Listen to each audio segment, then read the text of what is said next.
नमस्कार मित्रांनो, सर्वांना पवित्र श्रावण महिन्याच्या आणि श्रावण सोमवारच्या खूप खूप शुभेच्छा. श्रावण महिना म्हणजे भगवान महादेवांच्या भक्तीत लीन होण्याचा काळ.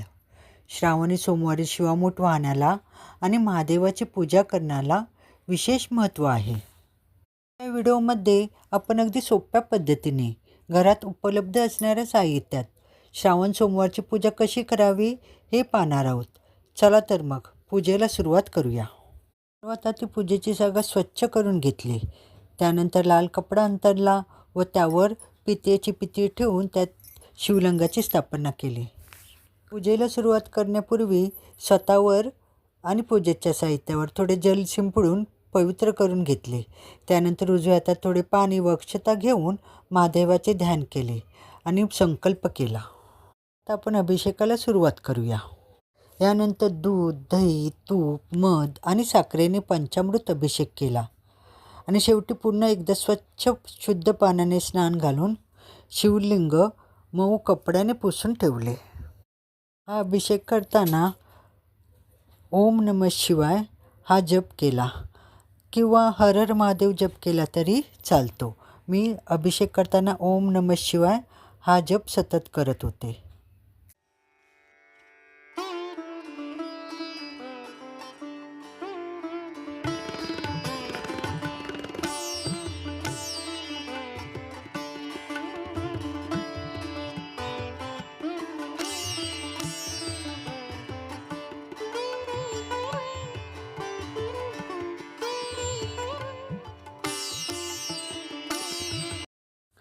त्यानंतर महादेवांना रुद्राक्षाची ही माळ घातली.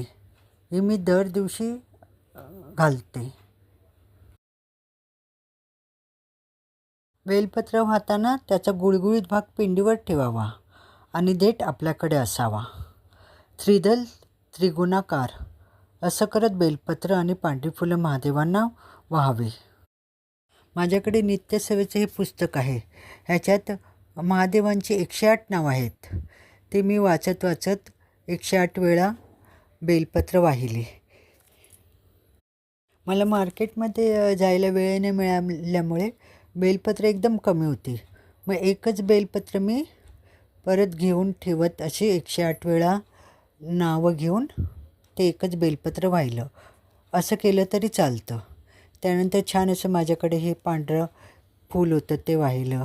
त्यानंतर आज होती शिवामूठ तीळ, तर इथे मी ही शिवामूठ वाहत आहे. शिवामूठ ही 3दा वाहायची असते, त्यामुळे मी अशी शिवामूठ ही 3 वेळा वाहिली आणि शिवामूठ वाहतानाही ओम नमः शिवाय हा माझा जप चालूच होता. ही छोटीशी महादेवांची पिंडी मी गेल्याच वर्षी घेतली होती, कारण माझ्या मुलाचाही उपास असतो. त्यामुळे जर देवळात जायला मिळालं तर घरी तरी आपल्याला शिवामूठ व्हायला मिळाली पाहिजे, म्हणून मी घेतली. आणि देवारा छोटा असल्यामुळे मी सगळ्या माझ्या मूर्त्या छोट्याच आहेत आणि हीसुद्धा पिंडी एकदम छोटी आहे. त्यानंतर छान असं मी सजून घेतलं पांढऱ्या फुलांनी.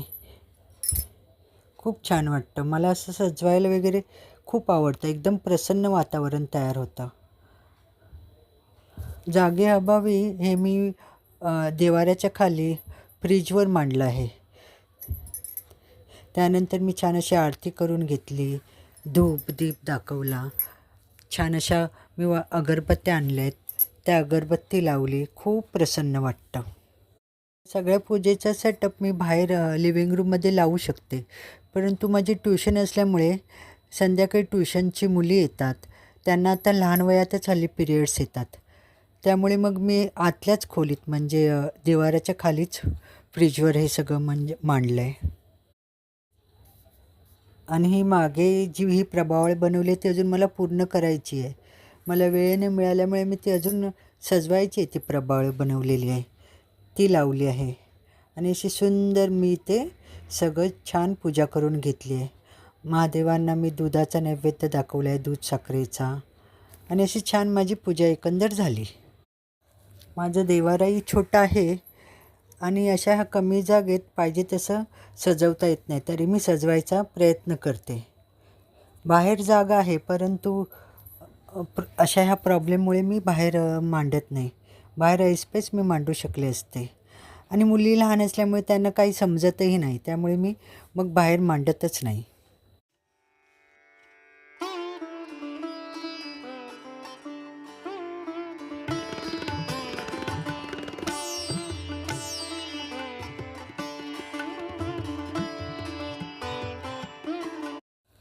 छान असं अगरबत्तीने मी ओवाळून घेत आहे.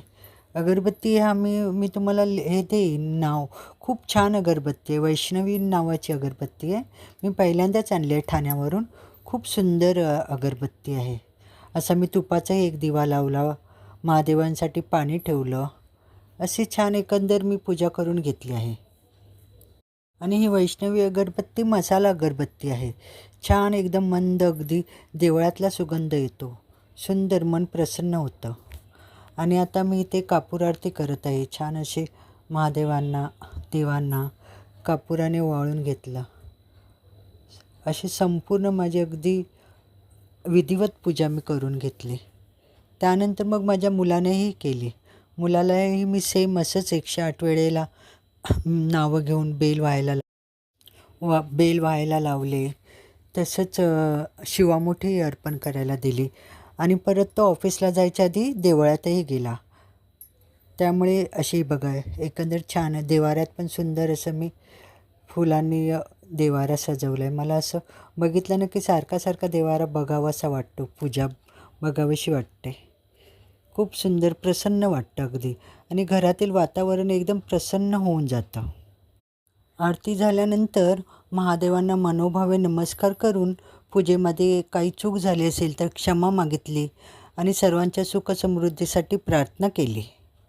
तर फ्रेंड्स, अशी सोपी आणि भक्तिमय श्रावण सोमवारची माझी पूजा कशी वाटली? हा व्हिडिओ कसा वाटला हे कमेंट करून नक्की सांगा. व्हिडिओ आवडल्यास लाईक करा, शेअर करा आणि चॅनलला सबस्क्राईब करायला विसरू नका. कमेंटमध्ये हर हर महादेव नक्की लिहा. धन्यवाद.